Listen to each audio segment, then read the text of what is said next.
Sound research. This is printed in Bioengineering, Spring 2018. Scientific innovations harness noise and acoustics for healing. Written by Hannah Armitage and printed in Stanford Medications newsletter. stanmed.edu.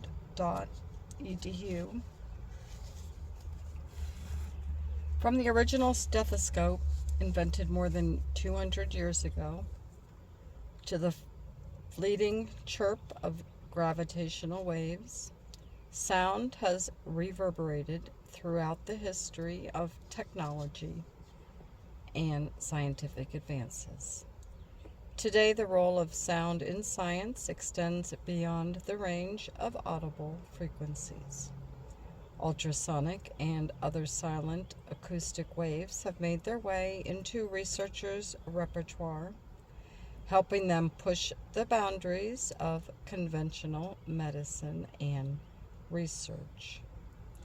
In examples from 4 Stanford labs, scientists are investigating the full spectrum, harnessing the nuances of noise and the power of acoustics to generate inventive, if not unexpected, technologies that show just how potent the combination of sound and science can be, turning the irksome into the advantage. Nothing incites irritation in quite the same way as a lurking mosquito, but its high-pitched drone may actually help curb spikes in the mosquito population and, more importantly, the diseases that they pass on to humans. This, at least, is the premise behind Manu Prakash's newly launched app on the mosquito frequency. Prakash, PhD, Assistant Professor of Bioengineering, created a buzz, A-B-U-Z-Z, to digitally identify and tag mosquito species based on their hums. His vision: build a soundscape that maps the global whereabouts of these ferocious vectors and provide details about the diseases they can carry: Zika, malaria, dengue, and the like. It may seem lofty, but Prakash asserts that all he needs is an avid user base with access to cell phones. Dumb phones like a flip phone make the cut. Our goal is to put the data in the hands of the locals and public health organizations who are focused on mosquito disease elimination, Prakash says. We want this to provide details of mosquito ecology, species-associated diseases, and location of the recording, so it can be a worldwide awareness and alert system for disease-carrying mosquitoes. Naturally, populating such a map will take time and a lot of users. So how does one collect that data from far-flung corners of the globe? Recruitment and a simple training session, Prakash says, that consists of 4 basic steps. Venture out, creep up to a mosquito or let it creep up to you, record its pitch hum, and send the data to a buzz for analysis.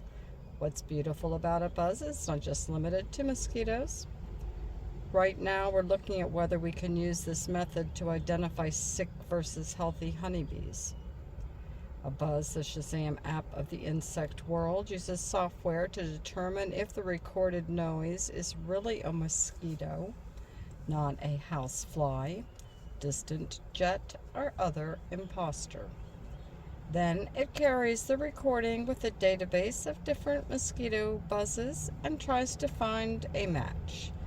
This is possible because every mosquito species emits a unique sound generated by the flutter of its wings.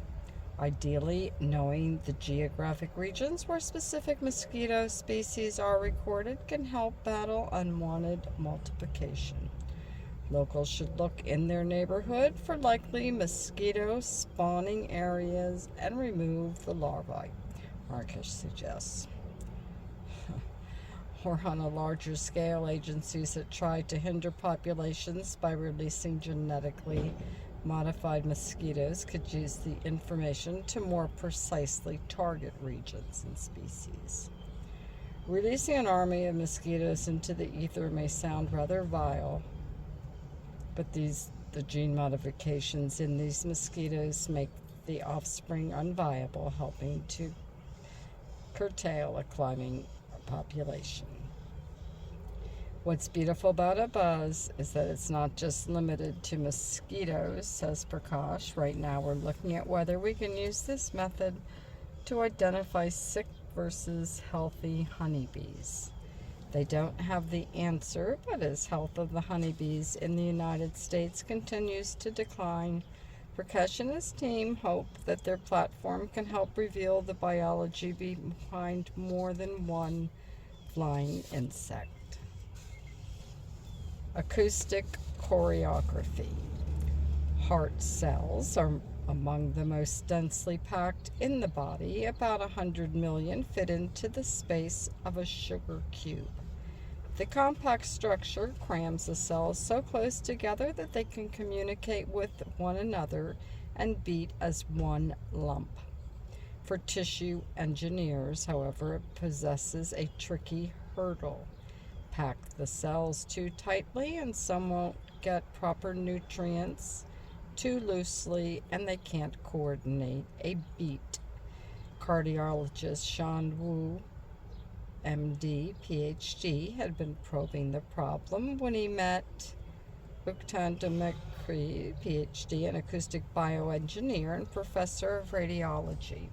Uktan brought up this idea that we could use acoustics to pack the cells very densely and still maintain an ability to control and tune their organization, and we get really excited, says Wu, Associate Professor of Medicine. Demekri's idea exploits a type of acoustic signal that creates Faraday waves, which result from a physical perturbation at the interface of the liquid and air. If you've ever flown in a turbulent plane with a beverage, you've witnessed Faraday waves in your cup. The waves cause ripples in the liquid, and anything floating in the liquid sloshes around too. We can trigger those ripples on the microscale, explains Dimitri.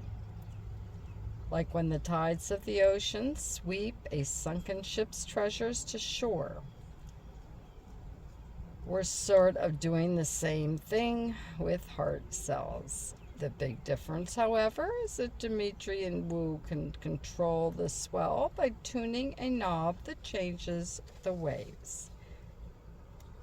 Dimitri and Sean Wu use acoustics to manipulate these heart cells into intricate patterns. A simple change in frequency and amplitude puts the cells in motion, guides them to a new position, and holds them in place. Wu and Dimitri can then shepherd the heart cells into nearly any pattern they want. They can make triangles, hexagonal shapes, circles, lines. You can even make a little human shape, Dimitri says. And Wu says if you don't like the pattern for whatever reason, you can change it literally within 5 or 6 seconds. You can change the frequency and amplitude, and the cells move into a new spot right in front of your eyes. Unlike other tissue engineering tactics, acoustics position the heart cells in a tight configuration that closely resembles natural cardiac tissue, turning the resulting bleeding blob into something valuable for medicine. Wu and Dimitri think acoustic engineering could help foster more realistic cardiac disease modeling and drug screening. More distantly, but still on the horizon, the pairs even see their generated tissue as an option for heart patches in patients who have weak cardiac walls or have damage from a heart attack. Next, Dimitri and Wu say that they plan to add vascularization conduits that carry blood and oxygen to various parts of an organ to make their generated heart tissue even more realistic. A symphony in the brain. While listening to a string quartet play over recordings of plasma waves captured in outer space and converted into sound, neurologist Joseph Parvizi, MD, PhD, dreamed up a symphony of his own. If you can turn signals from space into sound, perhaps you can turn brain waves into sound too, he thought. So Parvizi sent an out-of-the-blue email to Christopher Chaffee, a composer with expertise in converting atypical data sets into music, and explained his vision. Parvizi, a professor of neurology, described what happens next. A crazy music professor and a crazy neurologist decided to collaborate on a strange idea. Cafe is the director of Stanford's Center for Computer Research in Music and Acoustics. After several years of refining, the idea developed into something that Parvizi has dubbed the brain stethoscope. The instrument, which is non-invasive and looks like a sweatband, straps onto a person's head and listens to the brain's electrical signals. With the push of a button, those signals are converted to sound that streams from a small speaker connected to the band. The thought is that doctors can hear the tone of the brain, particularly if there is a seizure. Imagine that if you open a hotel room window and the entire town is chanting exactly the same thing, says Parvizi. You may not know exactly what's happening, but you know it's not normal. So the same idea with the brain. You don't want signals to be too synchronous. If they are, the brain is having a seizure. It turns out the audible difference between a seizing brain and a normal brain is quite distinct. Almost anyone can hear it. You want moms and dads to know if their kid is having a seizure so that they can seek out professional attention. Of course, Parvizi acknowledged that if someone is convulsing and shaking, you don't need a stethoscope to tell you that they're having a seizure. But there's such a thing as a non-convulsive subclinical seizures and don't have the obvious physical symptoms. But they still have some subtle symptoms. Someone having one of these silent storms might appear disoriented and non-responsive, or they might fall asleep suddenly. In the public eye, this type of seizure more often flies under the radar, but they're not to say they're less threatening to health. Parvizi says that now a stockpile of evidence shows that prolonged silent seizures are damaging to the brain, especially in children whose brains are still developing. Right now, patients need a trained neurologist to detect a seizure. It may be controversial, but my goal is to enable anyone to detect them. All kinds of physicians, nurses, medical trainees, even parents. You want moms and dads to be able to know if their kid is having a seizure so that they seek out professional attention, Parvizi says. In May 2017, the FDA gave the green light to Parvizi's invention, and he has since tested the stethoscope's capabilities in several hospitals, finding encouraging results. This could change healthcare dramatically when it comes to monitoring brains. Powering implantable medicine. Place 2 grains of rice next to each other and you've about replicated the size of a rather savvy next generation medical chip. Devised by Amin Arabian, PhD, the assistant professor of electrical engineering. The chip is an implantable device like a pacemaker or nerve stimulator, but is set apart by the way it's powered, not by batteries or wires, but by sound. It has been a long-standing challenge to make medical devices as small as possible and operate deep in the body, says Arabian. Ultrasound enables that. Ultrasound's long-term use in fetal imaging has earned it a reputation in medicine for being safe and dependable, making it a prime candidate to power a chip that can be embedded in the body. Perhaps equally as important that gentle sound waves can also support versatility. A Swiss Army knife of implantable devices, the chip can change its function to fulfill different biological needs. Its various modes are controlled by the same thing that fuels it.